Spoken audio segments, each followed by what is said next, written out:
Hey friends, welcome back to Round 2. I'm Jaclyn Siu, founder of StarCycle and lifelong rider of the founder roller coaster.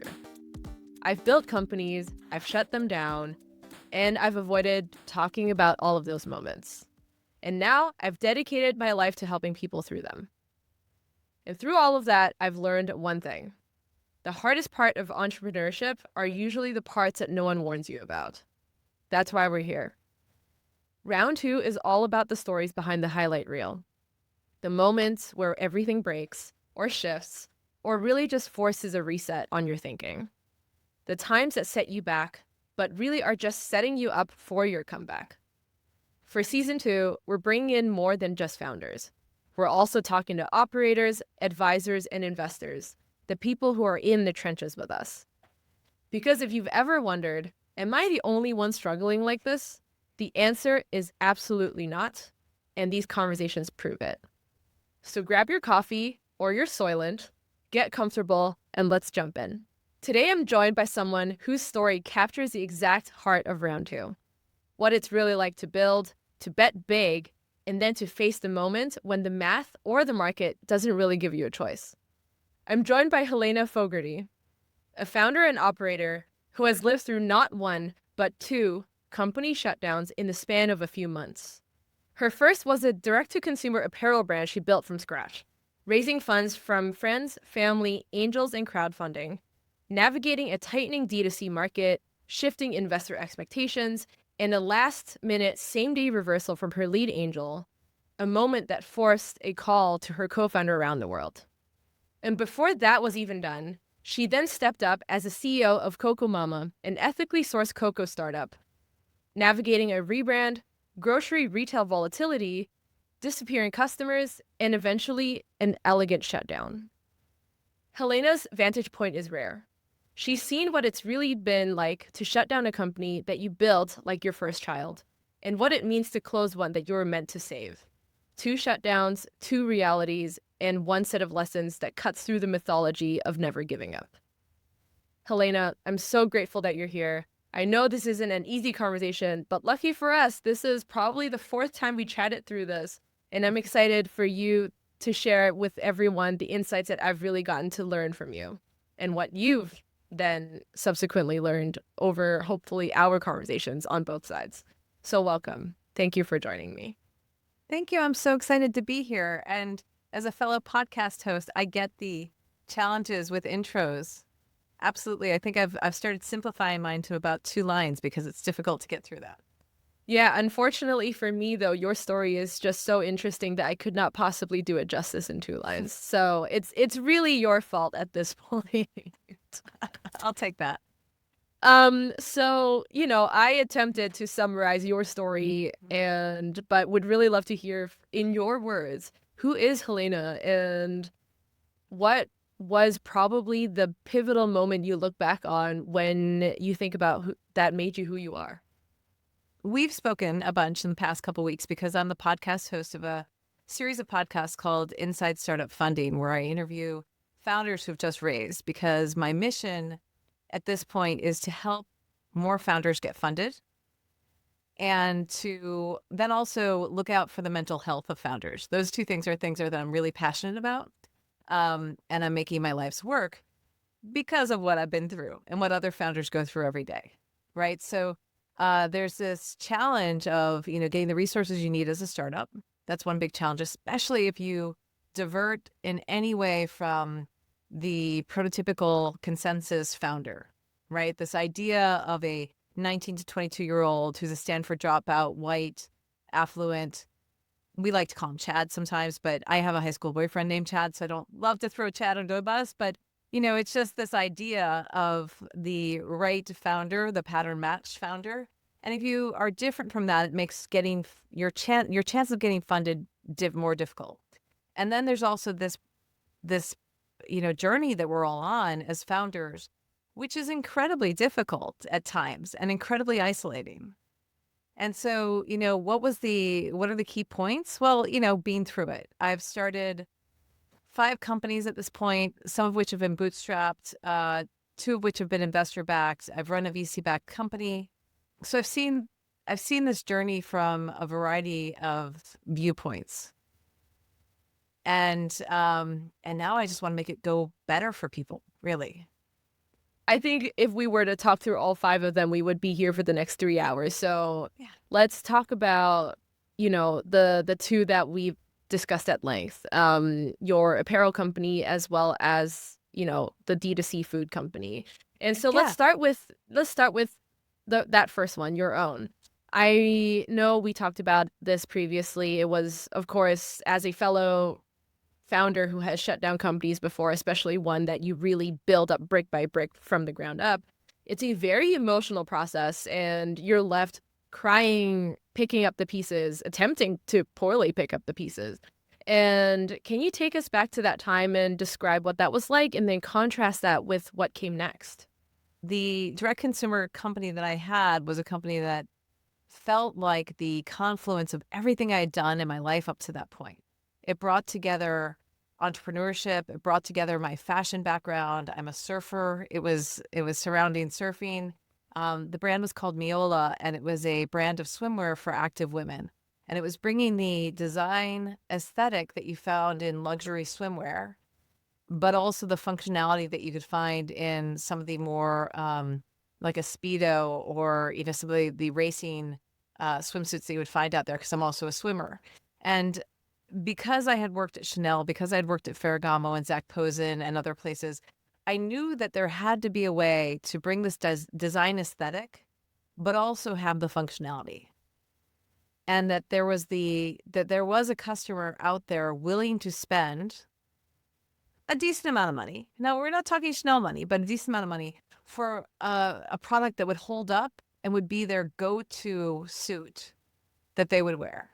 I have to say, at that point, I had moved to Costa Rica to surf, and I was in swimsuits every day, wearing multiple swimsuits every day, because when you're in a really hot tropical country and you're very beach focused, like you have your walking on the beach swimsuit, and then you have your surfing swimsuit, and then you have your fancy barbecue bikini. I'm not joking. Wow, These are real things. Your formal bikini, if you will. And words and words that a founder in SF or New York will ever say, that I have a barbecue focused bikini. yeah, so bikinis were really a very important part of people's wardrobes. And Costa Rica, the beach town that I was in, Costa Rica, is not that's not the only place that this exists. There are, but so I was doing my own, doing my own research, if you will. But I was also I was my own consumer, but I also did a lot of testing the idea, talking to people beyond people in my social world to see if this idea was a good idea. And at the time, I just did, I did a Survey Monkey firsthand research, sourcing women of between a certain age range who are active and water women, and would they spend money on this? And I got a resounding, like, extraordinarily high marks on the yes. So I went to prototype, did a Kickstarter. Yeah, I did a Kickstarter that was successful, though challenging, because everyone thinks crowdfunding's easy. It's a lot of work. But we did a successful Kickstarter, sent out the first line to our customers, and then set up an e-commerce site and got started with the line. And so I ran that for probably 8 years. And I raised money from friends and family. I raised money from angels. I did some financing for inventory, and some financing based on our revenue. I did a crowdfunding for equity campaign through Start Engine.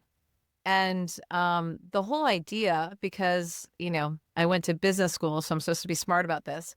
The whole strategy was to have this be investment backed. Right.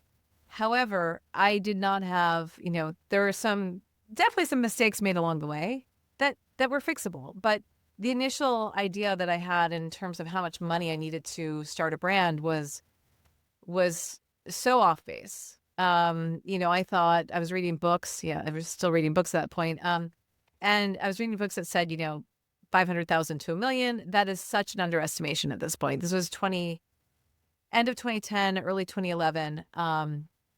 And sure, that would have gotten me to a certain point, but it certainly wouldn't have established me. And so we ran the company for 8 years. And then during that period of time, had been trying to get into the VC, because that was the whole idea, but never really going for it and never making the connections that I needed to even get a good chance of raising money. And even my whole process surrounding raising money from friends and family and angels was a priority, but I wasn't spending the amount of time, focused time on it that I teach people to do now. Yeah. Like it was just a constant slog. Yeah. No, I totally Yeah. get that. And I think, it's to your point about underestimating costs, underestimating how long something is going to take. It's so easy to get caught up in, all of these public stories about, oh, I raised in like negative 24 hours. That kind of story. And of course those stories exist, but for a lot of folks, it takes a very disciplined way to raise capital. It's discipline and, knowledge to have budgeted an estimate starting cost. And these are the types of pitfalls that a lot of people don't talk about. And a lot of the times you almost have to learn the hard way. And that's what's really tough for folks as well. Yeah. And I think just complete ignorance on how to raise money. And even saying that, like, I did all right. Like I did, compared to people who are professionals at raising money, I didn't do all right. But, compared to a lot of founders out there, like, yeah, I raised over $1 million. And if I'd raised that all at once, that would have been helpful. However, I raised it over years. Right. And that was deadly. And like, I've seen people post about this on LinkedIn and elsewhere. And it's just such a challenging thing to be in, because you're constantly piecing together a runway and you're not being strategic about planning. You don't know if you're going to live to see another day, et cetera. And we see these, even like Andy Dunn wrote in his book that he published a year ago about having no money for a rental car, flying into San Francisco, not like having his credit card balance when he went to go get the rental car. So he had to take, I don't know if he took a cab. I don't know exactly how he got to the meeting, but then he got $300,000 at that meeting, and that saved him. Right. But that's a very rare example. Right. What was that Hail Mary moment for you? And how did you kind of arrive at that point? And, what was that fork in the road? We had raised a certain amount of money. We had customers. I'd been running the company for 9 years. We had customers in 37 countries. Our revenue wasn't as high as I'd like it to be. Direct to consumer had gone cold at that point. And I was like, man, if I have 6 months more, I could raise VC, which is probably incorrect. And I was, dialing for dollars. I was dialing for dollars with my investors, my current investors, which many of them had already come in to do a bridge. And I had one angel investor who was he was our anchor or our lead, I guess you would say.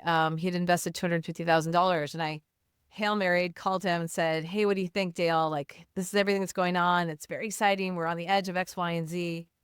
And he said, I've got a deal coming through in real estate, and I'm got some capital that's going to free up.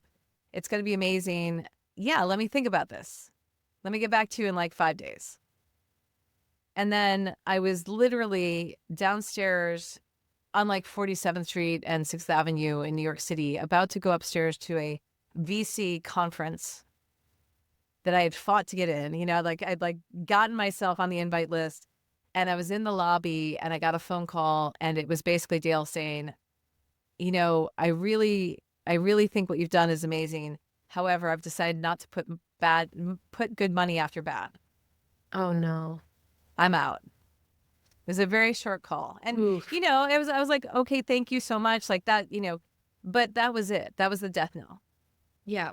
I knew at that point there was no stone unturned. There was nothing that was going to come through that would make a significant change in our current situation.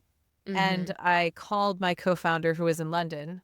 At that point, it was probably, I don't know, 2:00 our time or 1:00 our time, 7:00 her time. And I just said, hey, Myra, we're done. Ooh. Yeah, it was rough. And then I was like, do I go upstairs? Do I take these fancy elevators up to the whatever floor and sit there? And I think I walked in, maybe grabbed a Diet Coke, sat down for a minute, and I was like, oh, I can't be here. Right. You And even need the to be next with day, yourself. Yeah. yeah, but even the next day, I went to another big event that I'd gotten invited to, surrounded by founders pitching, hopeful founders with so much optimism. And I had to leave that event too because I was such a bitter, angry startup Totally founder. valid. No, I was like, totally valid. I can't handle all y'all. You don't understand how dark this gets. I 100% understand. I think when it was my turn having that fateful phone call, that was also very much the rage, the bitterness, the what did I do wrong, the self-flagellation, Yeah. honestly. And just all of those things, this incredibly toxic cocktail of all the possible negative emotions you could ever feel, and you're feeling it all at once, and it hits you like a brick, and you're Sisyphus at the bottom of the mountain again. And no, look, I totally get it. And one of the things that really stuck with me from all of our conversations so far is, you know, how you very eloquently phrased it is that your net worth versus, your self-worth.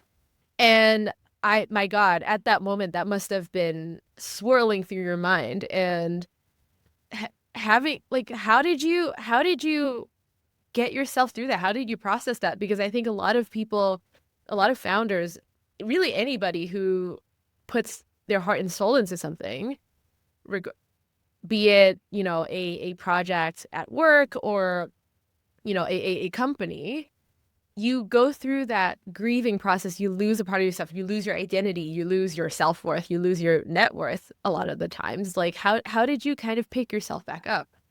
Yeah, and what you're saying is so true. After 9 years of this company was so aligned with my identity. And I wasn't the personality. Like I wasn't in our ads. I wasn't in our social media, but it was so aligned with my identity. It was literally everything I dreamed of. The wins were so high, the losses were so low, and I have a husband and a kid. And I'm the primary breadwinner, and I had to like go home and be like, it's done. And I think that, before I get into how that affected me, like something that people don't understand is when you shut down a company, you have to deal with it. You have to let your founding team know. You have to let your employees know. You have to let your vendors know. You have to let your investors know. Not in that order. The investors are like second in there. Not in that order, by the way. Anyone who's listening. Not in that order. I screwed that up. You have to deal with it. You have to let your co-founder know. You have to let your investors know. See, I'm reordering it. You have to let your vendors know, and then you have to let your customers know. And every single step of the way, most people are really bummed out and sad. And so not only are you dealing with your own emotions about this, but you also have to carry the emotional weight of co-founders and employees and investors too, because they're not happy. They just lost their money. Like there was no return of capital. They just lost their money. And every single conversation has a part of it, which is like, have we really done everything? Yeah. Have you thought about this? Have you thought about it? And you're like, yes. Like, God, this is my 17th conversation. Yes, I've thought about all this, but you can't bring that to the conversation. No. Because you have to put on a be there brave and be face every strong. time. Yeah. Yes. You have to be there and be strong and be leader and be open if they do come up with an idea you haven't thought about, but mostly you've thought about it all. And it's like, I mean, I didn't understand, like by the time we got to the customers and let the customers know, they were grieving, which was wild. Right. And they're like, but is there anything we can do? And it's like, nah, it's done. Now go away. Yeah. I didn't say go away, but it's like, like it's just so painful each step of the way. So there's that. I thought I'd be crying for 6 months, maybe longer. And you asked me how I deal with my emotions. I usually suppress them. I usually ignore them until they come up later. And toxic That behavior.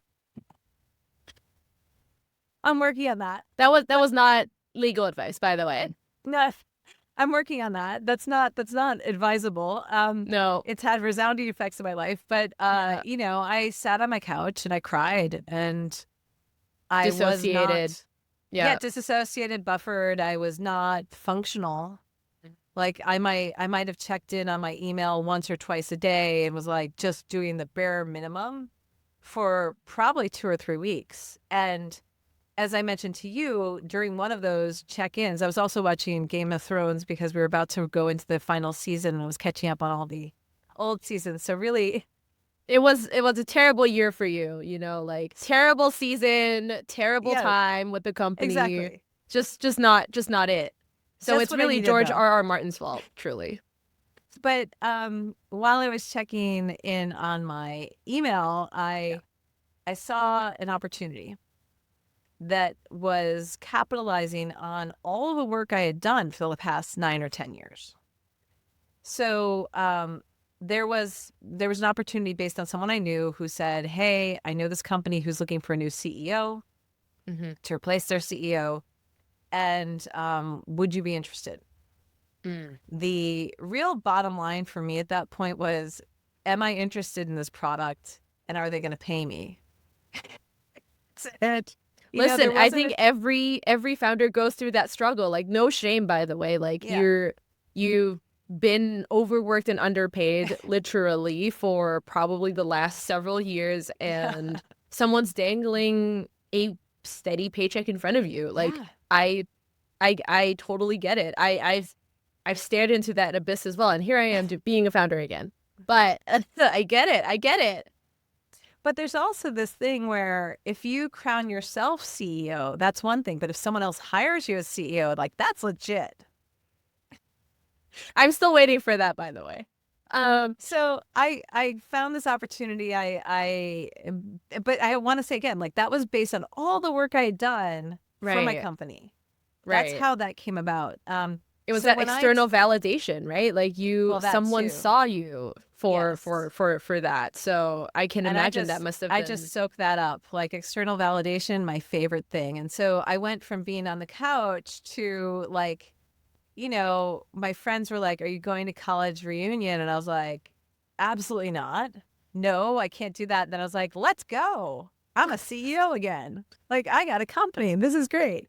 So it was hitting all Love that. my hitting all my good places, and I didn't do that much diligence walking into this role.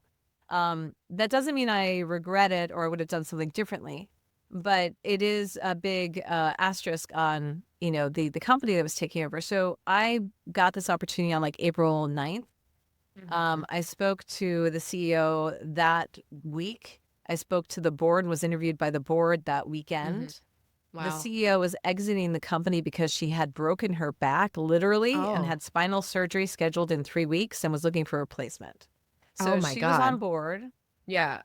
She was handling this. And so she brought me in and the board liked me and we got started. And there was also a hard out so it wasn't like it was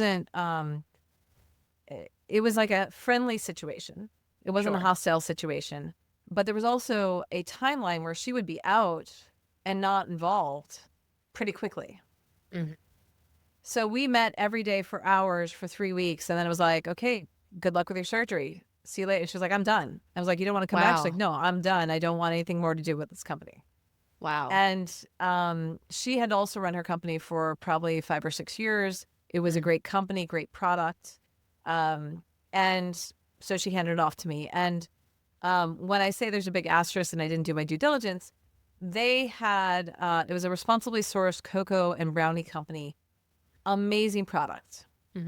And they had great distribution. They were in Whole Foods, I think Wegmans, they were in Target. Everything east of the Rockies is what we used to say. So Publix, Kroger, Meijer, Jewel, all the big guys. Stop and Shop, I could find in my local Stop and Shop, etc. And so it was really exciting. And I took over as CEO in mid-April. And there is this cycle in grocery stores where they decide who they're keeping on their shelves in May and June. Every single grocery store has the same sort of cycle. It all happens in May and June. I had been in this role for less than a month, and we started getting notices that they were discontinuing our product. Because before I started, they had reached $2 million in revenue, and then they lost one of their partners, and it was down to $1 million. And then they changed their name on the advice of an investor. They changed their name to a much better name. Coco Mama's a great name, great packaging. Their old name was it was hard to say. The packaging wasn't as beautiful, but they had loyalty for this wonderful, ethically sourced cocoa product under the name Experience Cisse. And then they changed it to Coco Mama, and nobody knew who they were. Yikes. So their sales dropped. Oh, no. And I would say in 2 years, they went from $2 million in annual revenue to about $500,000 in revenue. Wow. And that was the moment when you came in. Oh, boy. Okay. Yes. So I didn't understand exactly what I was walking into. And I think I also, I had worked in fashion. Fashion can be seen as a somewhat corrupt industry. And we can point to some of the large luxury retailers that have been publicly sued by states for using chargebacks as a profit center, like Saks. So I'm familiar with that because of the work that I had done before. And then I walked into this grocery store product thinking, oh, grocery store, how cute. It's going to be amazing. Like, what a wholesome industry. Everyone loves to eat. Yeah. No. Yeah, it is so much worse with slotting fees and with distributors and with different, there are so many chargebacks in this industry that you don't know if you're going to get paid anything after you send your product. Wow. I feel like there's a whole episode waiting for us right here, just unpacking grocery stores. Yeah. But that's not what we're here for. You'd probably want to talk to someone who had more time in the positive end of that than that. Yeah, but I think it's incredibly fascinating because, of course, every industry has their challenges, right? Like, growing SaaS is very different from growing a grocery store brand or a D2C brand.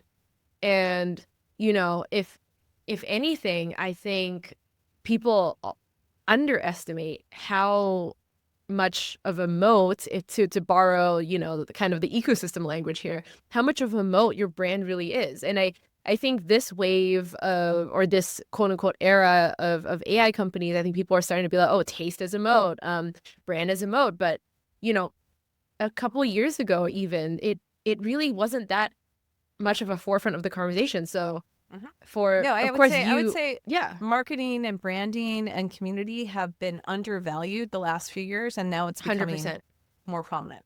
100%. And I also worked in fashion. I worked in kind of the creative industry. So always had a what's the saying, like horse in the race, dog in the fight. I always mix those up. I'm like, horse in the fight? No, horses don't fight. Maybe, I don't know. I've never, they look like they can fight. I am not a horse girl anyway. And I always believed in the power of brand to inspire someone to buy your album or to buy into the aspirational lifestyle that your jeans are meant to represent, all of those types of things. And you saw firsthand how a brand or the change thereof can be the death knell, in so to speak. And what do you looking back, what do you feel like, of course you didn't make that decision, but I think for any founders who's kind of sitting on that precipice of, do I change the logo? Do I do all of these things? What kind of a rubric, so to speak, would you encourage them to think through the lens of, and to kind of try and at least mitigate or at least know what you're walking into if you're thinking through this particular step? Yeah, so I would say that you need to have the budget to withstand a major change. That's where you talk to Helena to help you get that. Get the budget. Because you need to have a buffer. You need to be able to withstand and then educate your customers that 100%. you haven't gone away, that you're still there, and you have a much better name. And you're going to pick up with a better name and better packaging, you're going to pick up customers. But losing all your customers in one fell swoop, and also, by the way, when we were swapping out that product, or when they were swapping out that product before me, each grocery store gave us a big bill for destroying the product or returning the product. That was probably unexpected, to say the least. Yeah. So I think the biggest thing is really just you have to have the money to support Absorb educating your customers. Yeah. And maybe there's a middle step where you have both names or something. I know it's not elegant, but like there's got to be a way to introduce the concept before you just go with this great new brand. X, formerly known as Twitter. Let's see how long formerly known as Twitter is going to stick on there. Yeah. So, and how many years has that been? So that's one thing. And then, but yeah, talking about the bills that you get from grocery store.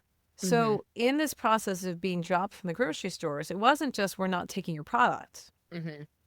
It was we're Publix, we've dropped you, and here's a bill for $100,000. Oh, geez. Yeah, that usually doesn't come with SaaS, although your mileage may vary. Please be careful. Yeah. So, you know, I had walked into this situation and I was like, hey, we got X amount of money in the bank. I've never seen this amount of money in the bank. This is great. But then with every chain that dropped us, there was a bill coming through. And we weren't going to have the money to grow, to rebound our brand. Because everything just went right back to that particular sunk cost. Yeah.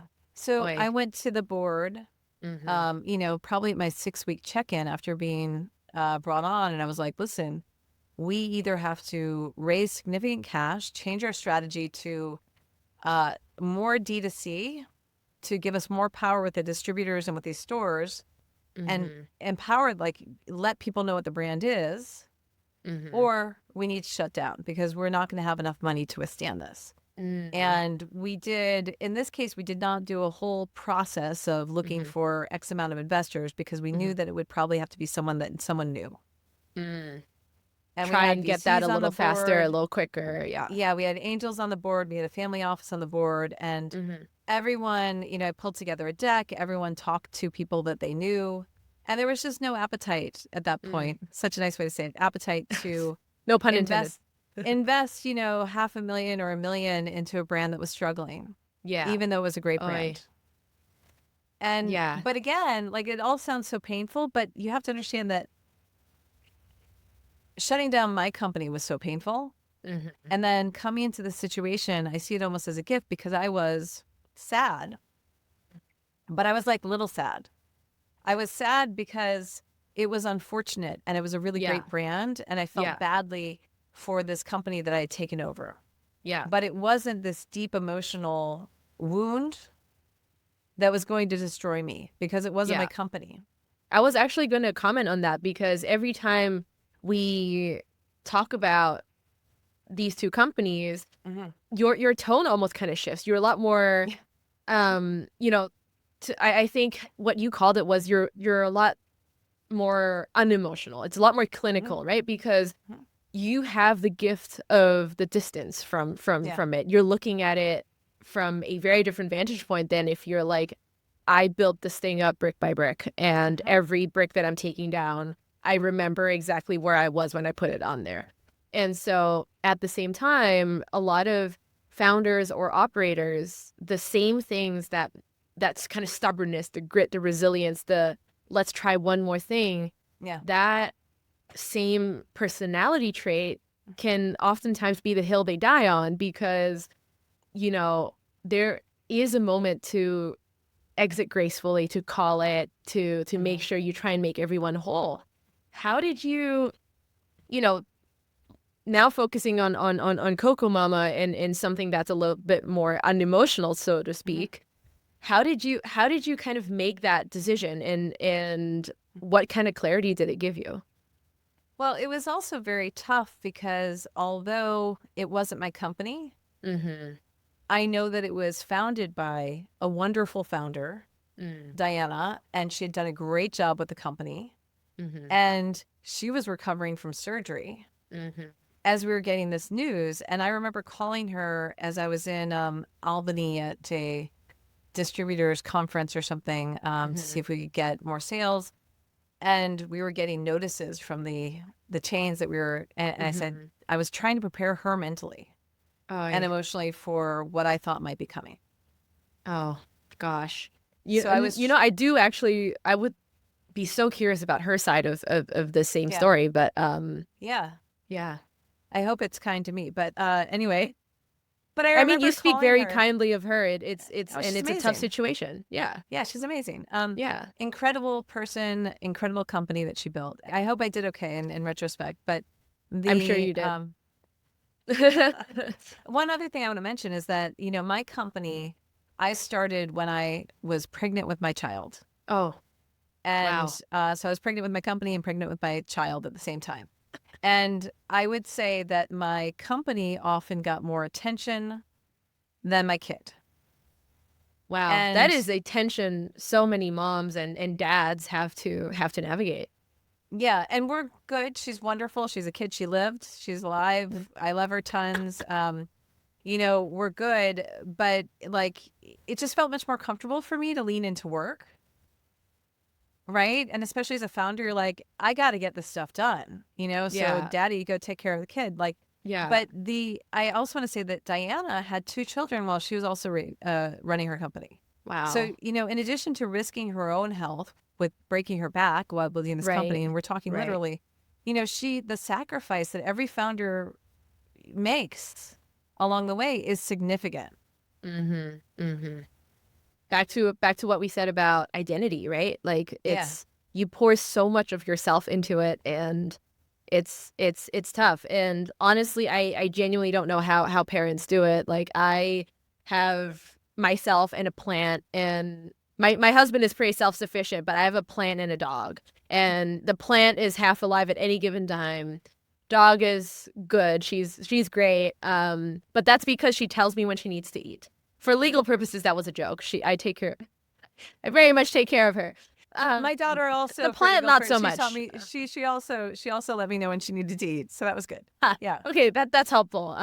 The company on the other hand, you got to check your runway like constantly. That's how you know you got to eat. But anyway, all jokes aside, right? So approaching this in such a different way and helping close things elegantly. I believe you like to refer to it as an elegant shutdown. What was that process kind of like, and what lessons do you think either you have taken from that experience in how it informs the work you do now, or the lessons that someone who might be thinking about similar steps might be able to find support in? So, I had my own company that I was shutting down not elegantly. And then I had this company that I was shutting down elegantly at about the same time. And the unelegant one, the one with no money in the bank, was informing the other one. Right. So I was learning, I was becoming more knowledgeable about this stuff. So for instance, I already had a network of bankruptcy lawyers that I could call. I already had Yeah, I already had accountants that deal with this that I could call. So I already had that work done. And it was wonderful to have money in the bank while we did this because we could continue to maintain the services that we needed to maintain.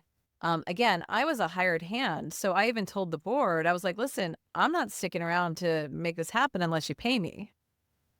Like, this isn't my baby. I got my baby that I'm shutting down right now. But like, if you want me to stick around, you got to pay me.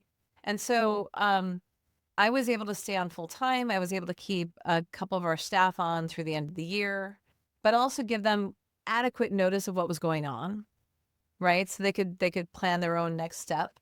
And we were able to really do the right things. Now, that doesn't mean with vendors that like when you're negotiating without money, right? Something that I hope nobody ever has to do, but I've had to do a couple times now. Like you're just like, well, that's not going to get paid. Like, Yeah. sorry, that's just not Words going to no one happen. wants to hear. Yeah. Yeah. And you feel like a bad actor, but Mm-hmm. in grocery, maybe a little bit less. And there Mm-hmm. is a standard way to handle this when you're shutting it down with a Sure. bankruptcy lawyer, where they send out all the letters to the creditors and say, you've got to wait until we do a settlement. And then once we have a settlement, we'll advise you how much money you're getting. Ultimately, it took all the money in the bank to shut this thing down. Oy. Yeah. That So that there was is no a that return is of a lesson capital. in there. There's a lesson in Yeah. there, by the way. Just like if you Mhm. are going through this right now or thinking about it, it takes a little bit longer than you think, and it's going to cost a little bit longer than you think. Whether slide into my DMs for help, or you work with a lawyer, or whatever Yeah. way, shape, or form this takes, be prepared, right? But that's a little I, bit of an aside. But the point being, yeah. it's tough on that level as well, like emotionally, operationally, but also financially. And I think people underestimate that too. And this was all like, I was shutting down this company in 2020. Yeah. Oh boy.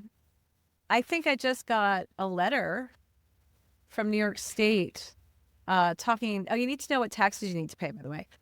Saying that the company owes taxes. Evergreen and life advice, by the way. like Know what again, taxes you're paying. no, but okay. So some great advice, right? Get a Yeah. good lawyer. Interview a Yes. few lawyers. There are bankruptcy lawyers who deal with this. Even if you're not Mm-hmm. going bankrupt, which I've never gone bankrupt yet, knock on wood. Knock on Bankruptcy wood. lawyers know how to do this stuff. Okay, Yes. that means shutting down. That means negotiating with vendors. And they're Yes. very empathetic. And you Mm-hmm. talk to them and they know how much it's going to cost. And they say, you got to pay up front, which is good because that's how they make sure they get paid. But Yep. also, it's pretty clear, right? Yep. And so that's helpful. Knowing what tax obligations you must pay, you need to know that. Like sales tax, you can't get out of. Nope. Don't even try. Don't even try. Yeah, don't even try. Just Corporate tax, that's a little bit different, and I can't give you yeah. any legal advice, but that's a little bit different. And you need to know what you need. You are legally obligated because there's a reason we set up these companies as corporations, Mm-hmm. Mm-hmm. and that's to protect the founders, and that's to protect the assets, Yeah. among other things. And so, Yeah. if you're still getting letters 3, 4, 5, 6 years later, Mm. you can be very nice and call them back and say, listen, it was a corporation. That's why I set up as a corporation. And by the way, I wasn't the founder, so I have absolutely no obligation here. It's Yeah. not going to Yeah. get paid. Right. Right. So, that brings us to the next part of the conversation, which of course you've taken all of this pain, you kind of rechanneled it into helping founders who are going through this, hopefully avoid this, and helping them on a very different part of their journey, which is when they're getting off the ground, when the world is truly your oyster and the sky is the limit, all of the fun, pithy little sayings. Yeah. And knowing that so much of this optimism and grit that you bring into the table is informed by so much pain, and I truly it So much pain. so much well, and so much money, my God, and so many emails. But Yeah. I think what is the one thing you tell the founders you're working with, as they stare down the gauntlet, as they're like, okay, we're ready to do this, we're ready to build my thing up brick by brick? What do you tell them? How do you help them keep going? How do you show up? Well, I think finding the right resources for your company is the most important thing. Mm-hmm. And so if you have a company that's going to be extraordinarily fast growing and it's a good fit for VC, which at times means $100 million in annual revenue by year 4. And by the way, that bar is moving quickly and might be going up as we speak. If you have that kind of trajectory planned and you believe in it, go for it. If not, find other ways of finding the resources to fund your company. So that could be revenue. That could be partnerships. The best way, by the way, is to Revenue's fund the your best own company way. with revenue. Yeah. That can be angels. Yeah. And that can be, there's just different ways of funding your company that are important to make the right choice. And if you make the right choice, then you go for that 100%. You don't waffle. Yeah. Yeah. Right? Like if I thought VC was the most important thing, I should have gone for that right away. Yeah.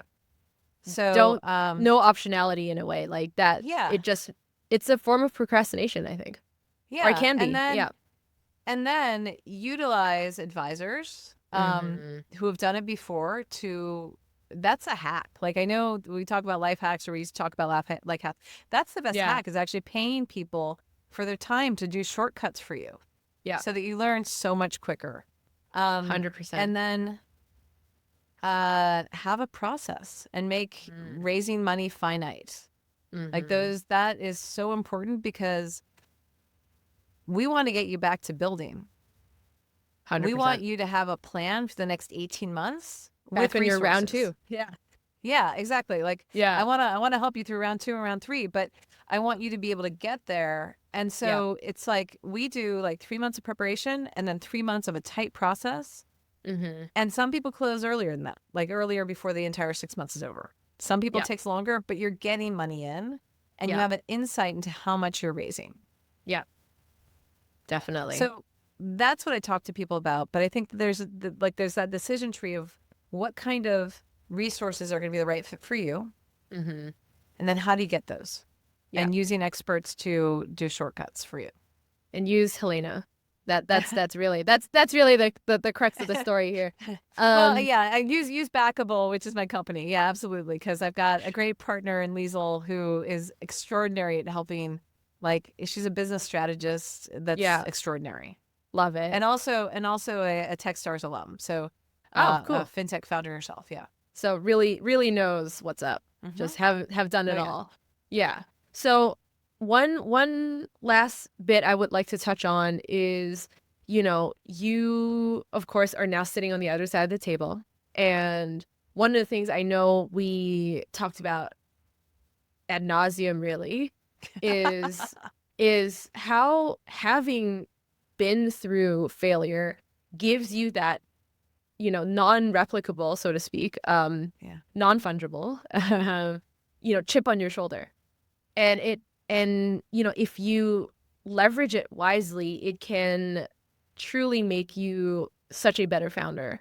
And how does that factor into your considerations at all? Like, I know there's a lot of folks, some of whom, I've spoken with or have worked with in some capacity, some, a lot just, kind of seeing on the internet and on social media, where so much of that failure, and I'm sure I definitely speak for myself when I say I definitely felt this fear deeply in me, and perhaps you felt it as well, where you're like, who is going to bet on me again if I let them down last time? And so how do you use that to help other folks, or does that weigh into your considerations at all when you let's say look at a founder you might or may not want to back? Yeah. Well, one thing I want to share is, and I think we talked about this, that it was such a relief to me that some of the people that have hired me to work with them for startups that they're chairman of or otherwise associated with are people that had invested in me in the past. Wow. So, gosh, that felt good. And then secondly, I had lunch with one of my investors who I went to business school with, and he told me, and I was like showing up. I didn't want to go, right? I was like, ugh. And we're going to a fancy steak place in Manhattan. I had to get dressed, and like, oh no. But like one of my favorite people in the world and someone who had backed me with sizable money. And I showed up, sat down, and he said, by the way, if you're raising money for anything ever again in the future, I would back you. Wow. And I was like, oh my gosh. And he's like, I'm not just saying that. Like, I truly, truly believe that you and what you're doing. So that's incredible. But then also like talking to the strategy and finding the right resources. The company that Liesl and I have started, we're bootstrapping this, and we're revenue strapping it. Like, we're making it happen and growing it through revenue and partnerships. We're not taking outside investment right now. Yeah. Famous last words. Yes. So what does your, I guess at this point it's round 3, 4, 5, 6, 7, but really what is your round 2 right now? So Backable is the company that we've created. It's right now focused on raising money from outside investors, but we also want to expand into grants. into revenue growth, into even the rest of the life cycle, exits and acquisition, right? But I also, as you know, I interviewed you for the podcast. I absolutely adore doing the podcast. It makes me so happy. And we will be releasing a new part of the podcast that's focused on founder struggles, Oh, right? Like going behind the curtain of what founders actually go through to normalize these really tough decisions, whether it's like, paying the electric bill or paying, for Oi. inventory. Or whether it's, just things like that, like things when Yeah. you're up at 3 a.m. doing accounting and you are looking at your runway and you're just like feeling such dread. Yeah. Yeah. And there's no one to talk to about that stuff because you're the boss. Yeah. 100%. When you look around the room and you're like, oh crap, I'm the adult. Yeah. Yeah. I get it. 100%. And it's even like taking responsibility, right? Like as founders, we are ultimately the people making decisions. We can't blame anybody else. I find that to be one of the best parts about being a founder is that the buck stops with me, but like holy crap, it is terrifying. Yeah, and when you mess up, you mess up. Like it's just, and we have to learn to be kind to ourselves, knowing that almost every decision is undoable. You can make this like it's almost better to make decisions fast and gather data, and then if you need to undo them, if there's a two-way door on that decision, like you can always change it. Yeah, and most decisions are two-way doors, even though they might not feel like a two-way door at the time. Yeah. Most of them are. Not all of them. This is also not legal advice. I always have a different answer to this question, so I am just genuinely curious. If you would, get in a time machine and travel back to the night before that big moment where Dale was like, hey, this is unfortunately not going to be the path forward. What would you tell your younger self the night before? I don't know that I would change anything at that moment. I think I would change things, maybe 5 years before that moment. Okay. Yeah. What's the 5 years moment before? Well, I think it goes back to like if you're gonna raise from a particular source, go for it. Go all in. Don't look back. Yeah, go all in. Do it. Like commit to it. Do it in 6 months. And really see if that's a viable option. Yeah. Or if you have to look at other options. Yeah. Which by the way is totally fine. Dale made the right decision for himself, right? Like, yeah. I mean, I'm not hating on his decision. And quite frankly, if he had invested that money, who knows if it would have if I would have been able to, get VC money at that point. Right. And just also, don't get trapped in the what ifs either way, like what if forward looking what ifs or backwards looking what ifs. It just is. And to your point, pick one, double down, stick with it. Maybe it's probably a two-way door, maybe it's a one-way door, but you got to walk through and find out. If you never walk through the door, you will just stay. And that more than anything is probably going to be what kills you anyway. Yeah. I just read a good meme. We were talking about memes before we started recording, but it was very, inspirational and hopeful, and probably Coach wrote it. But like, it was basically saying that I hope you are living the best version of all the lives you've ever considered. Wow.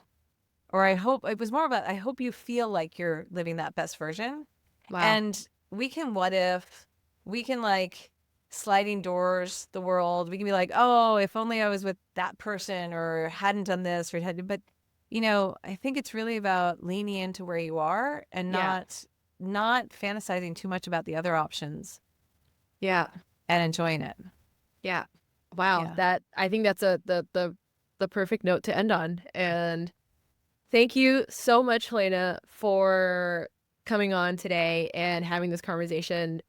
I think there's so much we learned from you today, and I have always enjoyed our conversations, and it is a privilege and an honor to have you.